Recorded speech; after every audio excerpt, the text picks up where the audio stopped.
If you enjoy listening to Career Conversations, why not become a member of the Royal College of Physicians of Edinburgh? Our membership provides you with access to the RCPE educational portal, the live evening medical updates, and you have options to view the symposia both in person or online. If you would like to learn more about this, please go to the Royal College of Physicians of Edinburgh website.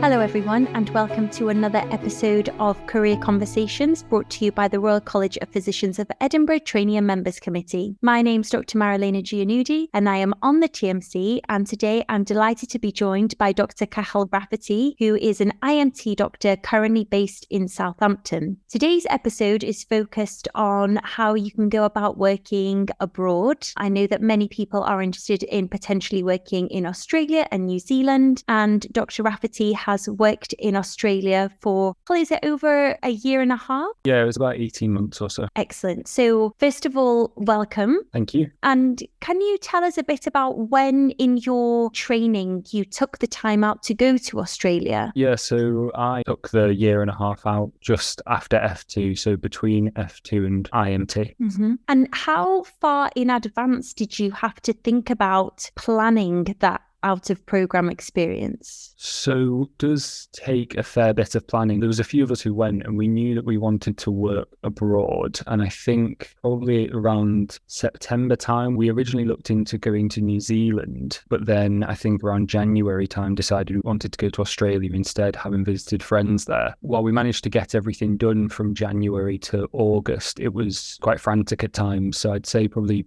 pre-Christmas is when you need to start planning your move. And what kind of things do you need to plan in order to facilitate that? So from what I remember, it's quite a complicated process. To get the correct visa requirement for Australia, you need to have proof of having a job there. So you kind of need to apply to hospitals. You just apply directly to hospitals, and whether you know someone out there already who has contact details for the recruitment for a particular hospital, or you can usually find it online. And what we did is we sent the HR department an email and eventually got a reply back asking for an interview and, went through that process. And then once that's in place, then you can start to apply for a visa, which does take a few months at least. And you have to apply for APRA, which is like sort of the Australian version of GMC, which also again takes a few months. Okay. There's no equivalent of NHS jobs or something like that. You apply directly to the hospital. We originally went through a sort of like a medical locum agency, but my experience was that they weren't overly helpful, and most of the people I know who were working there as well tended to apply directly to hospitals. They just got in touch with HR and asked if they had any vacancies coming up for, whenever they wanted to go. Mm-hmm.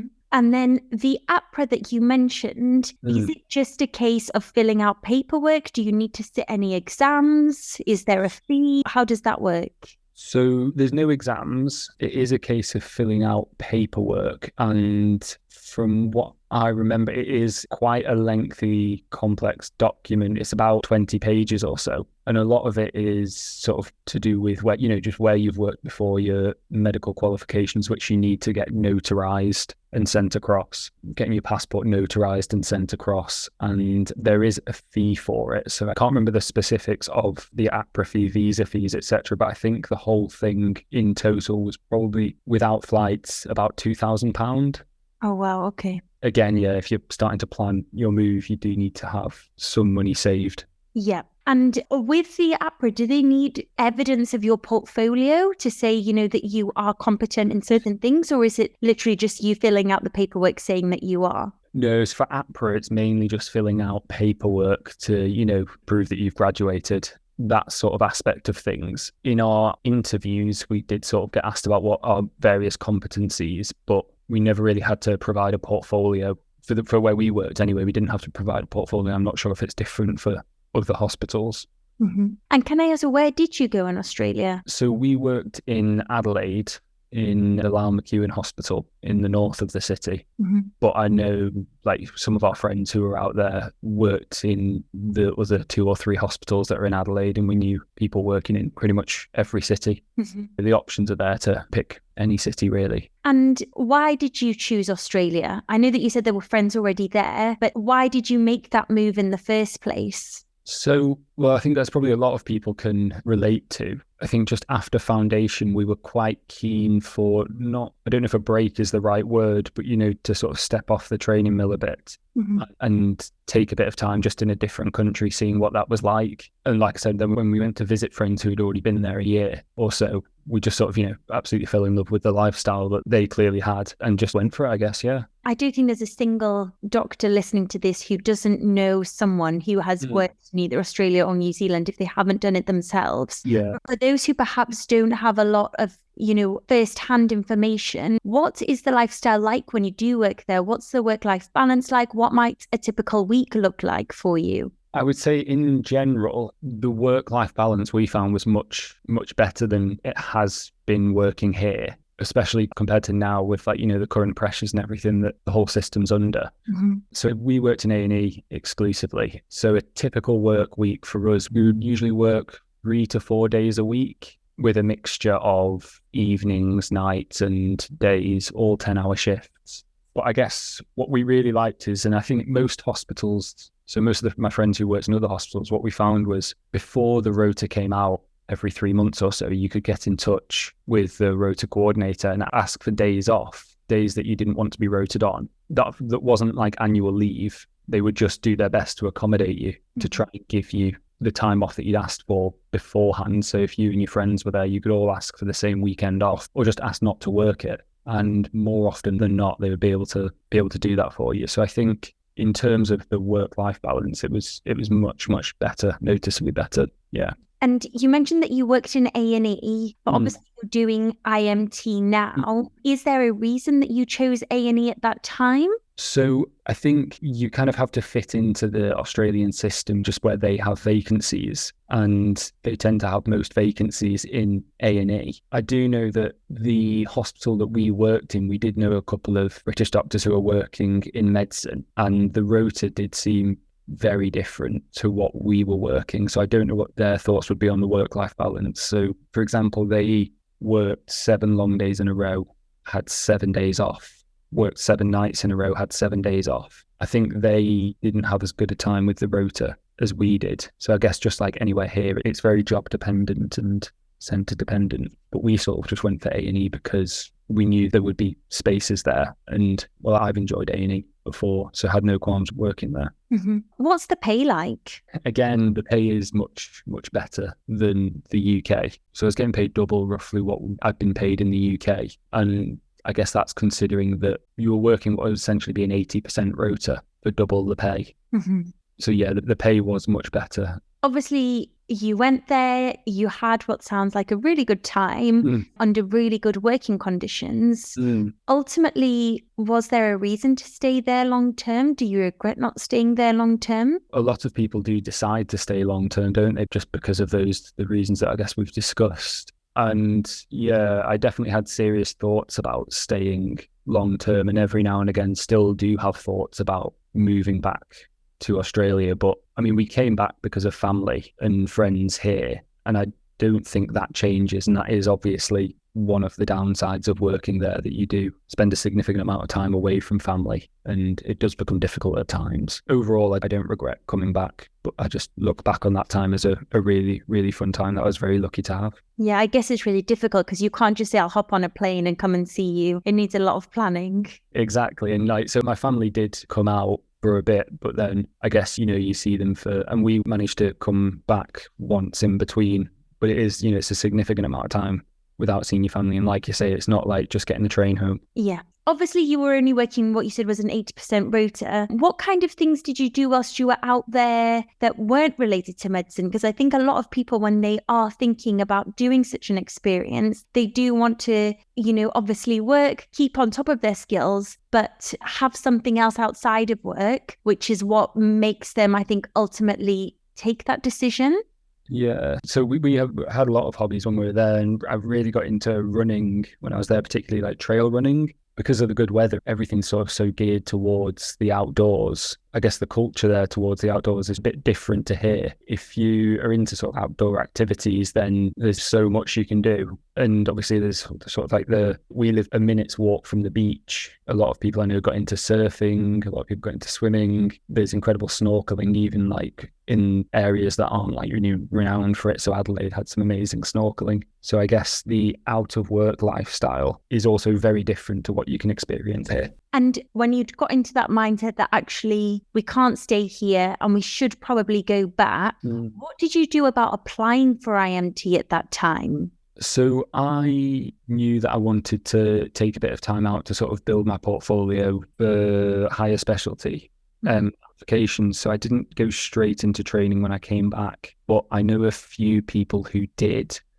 And I don't think they had any issues with, using oral, etc. abroad. I don't think that was an issue. But what people did have a tough time with was sitting membership exams and things. So I think that was one of the drawbacks that some of us noticed, in that it's more expensive to sit your exams from what I remember. So I didn't sit any exams when I was there because of that reason. And this was all obviously pre-COVID. So you sort of still had to go to centres in person to sit exams. So I think if you were considering going to Australia and that was something that you wanted to do while you were there, you'd either have to do it before or accept the fact that it might be just easier to do it once you get back. Yeah. And looking back now, do you think going after F2 was an appropriate time to go? Or do you think that actually, if you could turn back the time, you would have kind of gone through IMT and then decided to go? Do you think there is a right time to go? I think if you are set on a particular specialty, so if you don't mind what you do,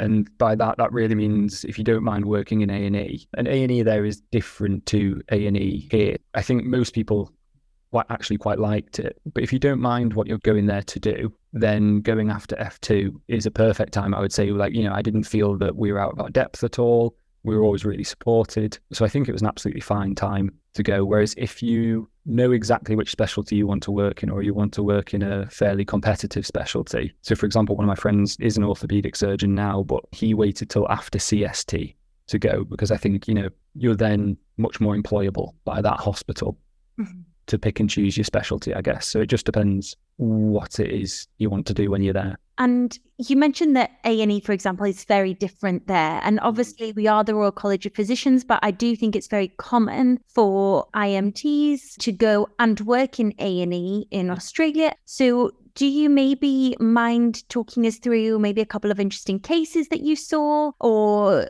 something that's really stuck with you from a medical point of view from your time there? The main thing that probably stands out for me from working in A&E there that makes it a bit different is, one, they don't really have the whole 4-hour wait criteria. So you kind of hold on to patients a lot longer until you have a diagnosis, which from an A&E point of view is actually really good because, you don't feel like you're just spending a few minutes with a patient and then sort of triaging them off to another specialty. You actually get to have a think about things and investigate things a bit more, which I found really interesting. And then the other thing that's very different is that unfortunately Australia seems to have a quite a big methamphetamine problem at the moment. So what we would often see really frequently would be patients who were psychotic from methamphetamine overdoses, and they were incredibly difficult to manage. We were told there was a bit of a myth that patients came in, what the Australians call netted. So they came in with paramedic crews in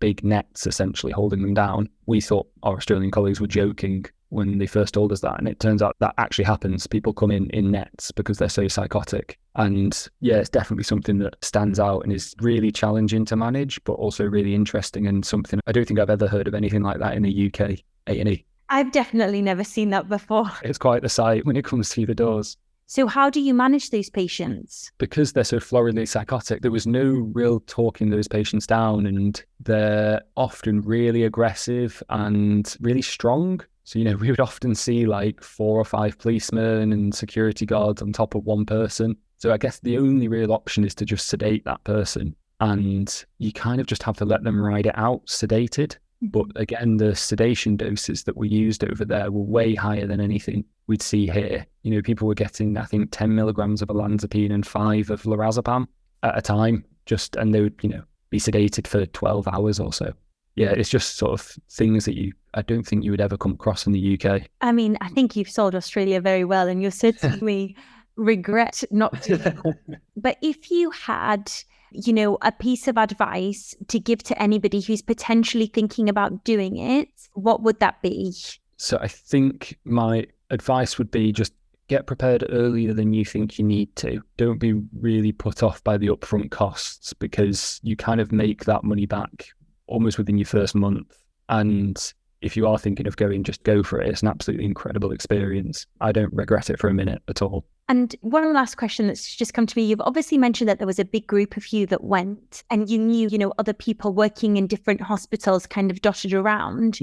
Were there people that actually had made that decision to come by themselves? And if so, how do you find that they settled into that experience? Yeah, like I said, we did go with a bit of a group of us and knew some people already there. But there were, I think, 2 or 3 people sort of in the first year that we worked there who had come over on their own, and another 2 sort of joined into our second year of being there. And, they fit in absolutely fine. It's, I guess, like any new job, and especially with A&E, there's a bit of camaraderie. And then especially because you all know that you're all away from your family and friends, there's a very tight-knit group of sort of British doctors over there. So, we ended up spending New Year's and Christmas with those people who'd come across on their own. So I think if people are worried about going on their own, I wouldn't be. And one last question. You mentioned you were there for 18 months. Was that always the plan, or was your initial contract less than that and you asked for an extension? So our initial contract was 12 months. And I know some people go on 6-month contracts. I guess it just depends what the hospital offers. We asked to extend by another 6 months. Once you're there,